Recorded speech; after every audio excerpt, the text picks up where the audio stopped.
Hi guys! Hey everybody, welcome back to Live Vulnerably. Thank you for joining us for another video. We are filming at our jungle home and there's some construction as well as wildlife, so you may hear bird sounds with intermittent hammering. Yes, I think I just heard the hammering. Welcome to our world. Hope it's not a jackhammer. Okay, so Today, go ahead.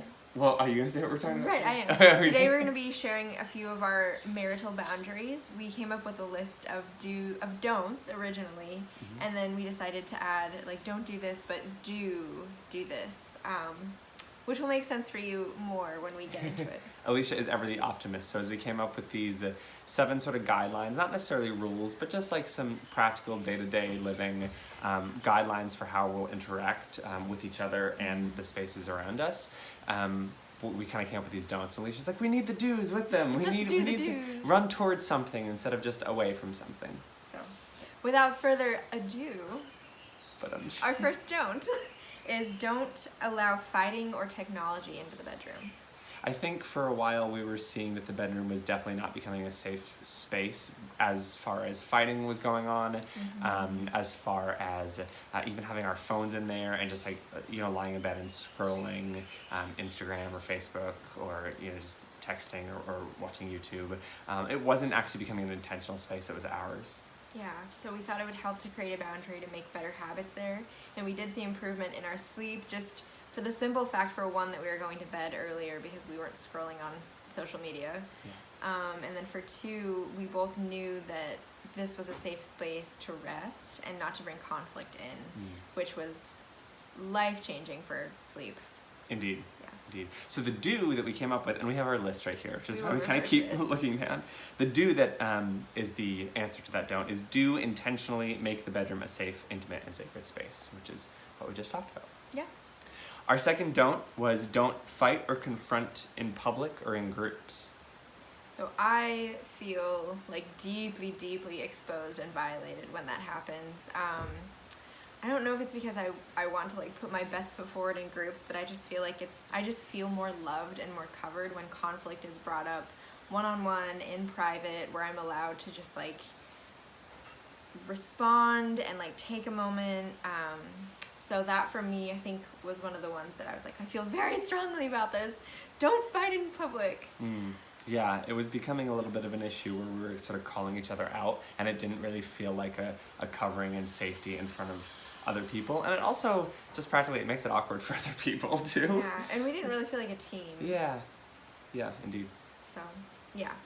The do is do affirm and encourage in front of others. So it just feels really good when you know that your buddy has your back, and when you conflict in front of other people, it's not very like affirming or building for each other. So much less of what we're afraid to show the world, and much more of just feeling covered and loved and feeling like a team together. Yeah.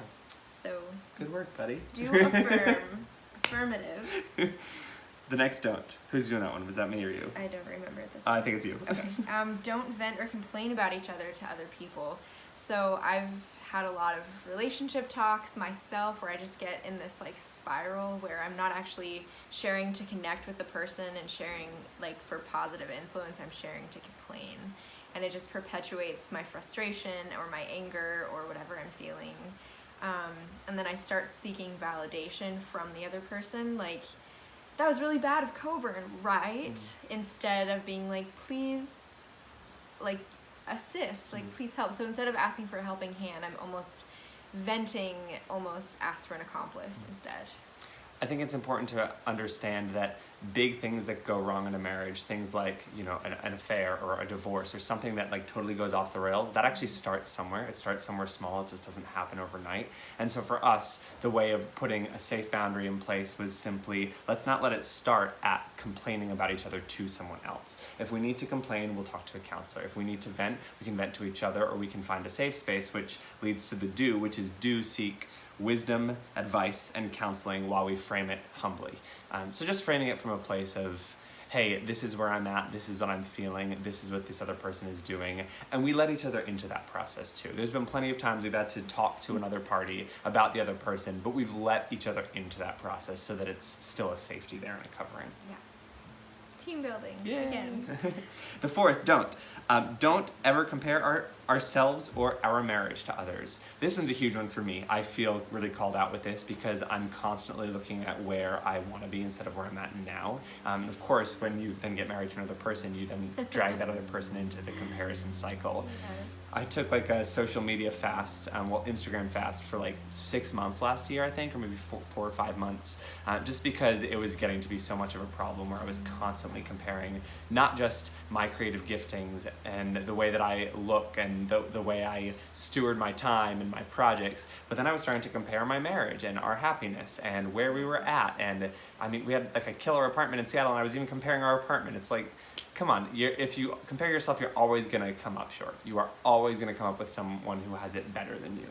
And it just encourages negative behavior towards others too, because then it becomes like, oh, well, I'm not as good as you, but I'm better than this person. And that's really gross. So we didn't want to allow space for that in our relationship. So our do is to celebrate each other and other people. Wait, I think where am I? It's always. Right. Yeah. So well, do seek God's perspective and celebrate others and our own strength. So instead of focusing on the negative, just speaking life to the positive. And instead of being like, wow, that couple's so fit and wonderful looking and they're running marathons together, and here we are eating cheese and watching Netflix, which is real. Be like, wow, I love how they prioritize fitness together and how they really move forward to this in a team. And look at us, we know how to have fun and relax. So there really is like a positive spin you can truly put on anything. And that's just a very like real life example of one of ours. Yeah.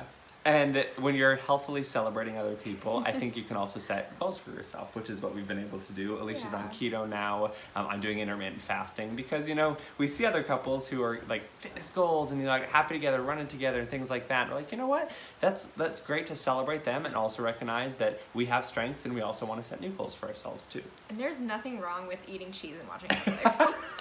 Let it be known. Let it be known. I didn't mean to interrupt you too. You were on the right one with the celebrate. Sorry. So our don't is Oh, don't. wait. Oh yeah, sorry, go ahead. No, we're good now. Yeah, it's your turn, you go. Our don't is we never ever. It's a joke. We don't use absolutes or extremes Or or negations in conflict. So this one's a huge one. it is a big one. So They're all big. There's only 7 of them. But for us, this really calls both of us out. We have both in conflict.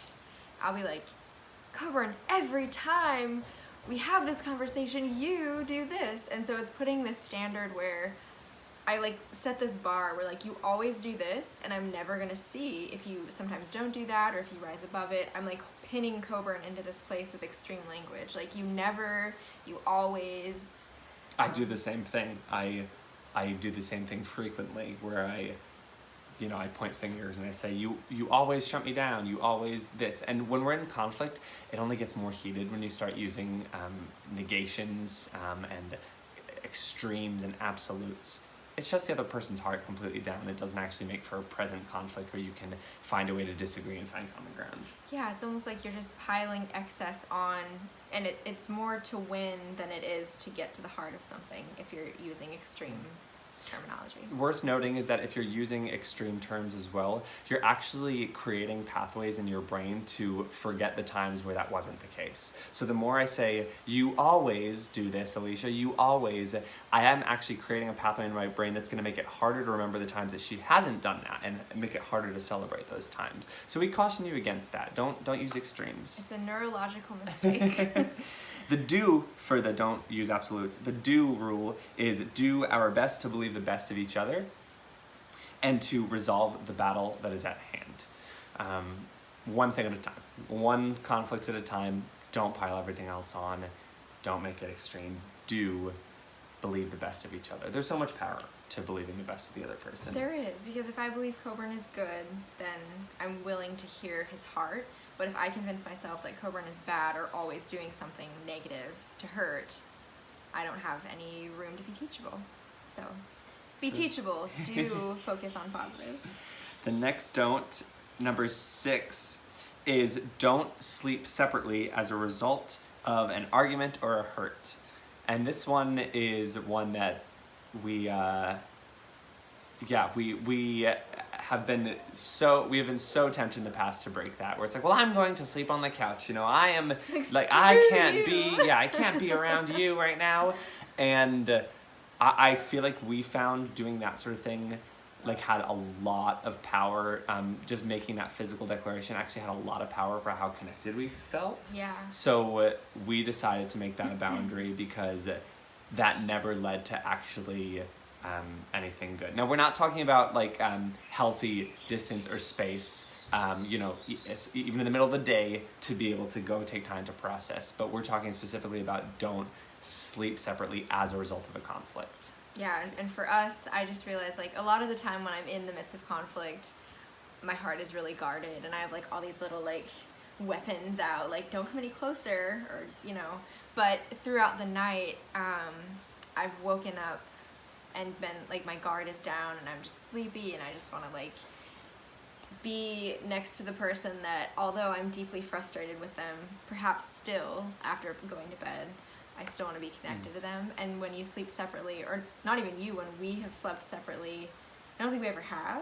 No. But the times that like I've wanted to do that, I've found I don't sleep at all, and then I end up going back to the bed anyway, or back to getting him off the couch or whatever's been happening, just because it perpetuates the argument into the next day for me to wake up alone, and I just realized it really damages my heart more. So like I think this may be more like a personal conviction, but that's just worked really well for us. A couple notes on this one. So we have slept separately as a result of other things that aren't conflict. Like for instance, when Alicia's in LA for work and I'm here. So that happens. We're not just saying don't ever sleep separately. Obviously I have a lot of neck and back problems. So like when I was seeing a chiropractor last year, there were times where I would like even just like go lay on the couch for hours, and like she might go to bed. We're talking specifically about a conflict, and the reason why, one more reason, I know we keep hammering this point home, you hear that phrase a lot, don't go to bed angry. For us, that actually hasn't been a reality. We've gone to bed angry quite a few times. We haven't actually resolved everything by the time we go to sleep, and I think that's okay. Maybe some of you couples out there need permission to know that's okay, that you don't need to hold yourself to that standard, but there's so much power in still just having connecting touch, which leads us to our do. This has been a long one, sorry guys. Our do is do unify physically even through a conflict. And we talked about this in one of our first videos. Yeah. We did a video called, was it 5 tools I think we gave, or 3 tools for, 3 tools for conflict resolution and meeting each other in conflict. And the first one we said was connecting touch, which is in the midst of conflict, there's a lot of power to actually unifying with the other person physically, whether it's holding a hand. And we've seen that when it's impossible for us to not go to bed angry, it's still powerful for us to just hold on to the other person and lay in bed and say, let's just go to sleep and we'll resolve this in the morning. I'm still choosing to not sleep separately from you. Yeah, just declaring unity even when we're not feeling it kind of creates space for us to step up together. Yeah. Yeah. So our last don't is don't neglect personal needs or self-care practices. In one of our previous videos, I believe the very next one to be posted. Yes, probably. In one of our upcoming and or previous videos, we film a few of them at a time. We've talked about connecting to your own heart, and so for me, I have lived with my heart shut down in many, many ways. So I'll go more into that in the other video that we actually talk about that. But for me, self-care was like hand in hand with that. And so for me to actually take time to take care of myself, I would have been forced to look at why I was feeling and acting the way I was, and I didn't want to do that. So self-care is really important.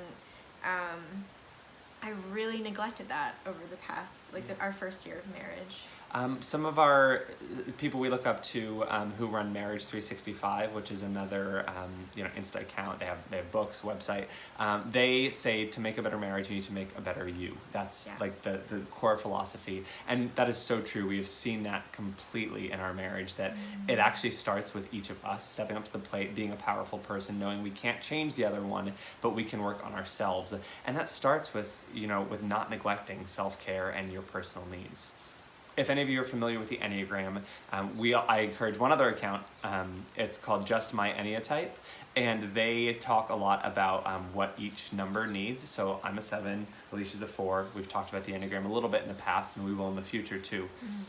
I encourage you to find what number you are, and then go to an account like maybe Just My Enneatype or another, read another book, and find out what some of the self-care practices for your number need. It's very important. Yeah, so one overlap that we have is both our numbers need a lot of alone time to actually sort through our own thoughts. That's actually a self-care practice we each need. Yeah, so know what you need to take care of yourself and then do those things, and that comes to the do. The do. Love the other and those around us out of healthy overflow and generosity. So the do here about not neglecting has to do with what we're putting in.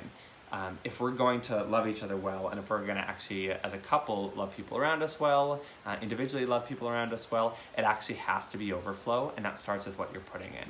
So for us, the self-care, the personal needs, they have to be a priority. Your partner can't meet all your needs, shouldn't meet all your needs. That's codependency. That's unhealthy if you're looking for your partner to meet every need that you have. Yeah. It's important to find out what you need, fill yourself with that, so that when you interact with and love other people and love your partner, that you're able to do it from an overflowing place from what's already in. That's right. So thank you for listening to our do's and our don'ts. Did you have any more on that one? No, that's good. I had one more point too. Okay, go ahead. It's worth noting, just if you guys are like, oh man, they've got 7 don'ts and 7 do's. Oh man, I'm discouraged. Don't compare yourself. Find some don'ts and some do's that work for you, and know that this took us almost 1 full year to actually put these into our marriage. We lived the first year, or first 11 and a half months of our marriage without these boundaries, and this is why we felt the need that we had to put some of them down. And the last few months have already been a radical difference with putting these into place. And remember, the point of all of this is connection. It's not a rule book. It's not like, don't ever cross this line or our marriage is done. We are growing to fit these boundaries.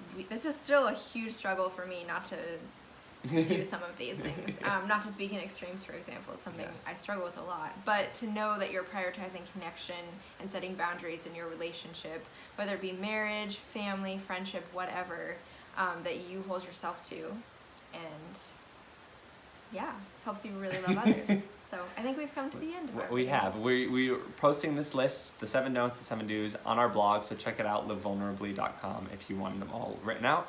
And feel free to comment and let us know how you guys are setting boundaries and rules in your relationships and what that looks like too. Yeah. Thanks, guys, for listening. Thanks.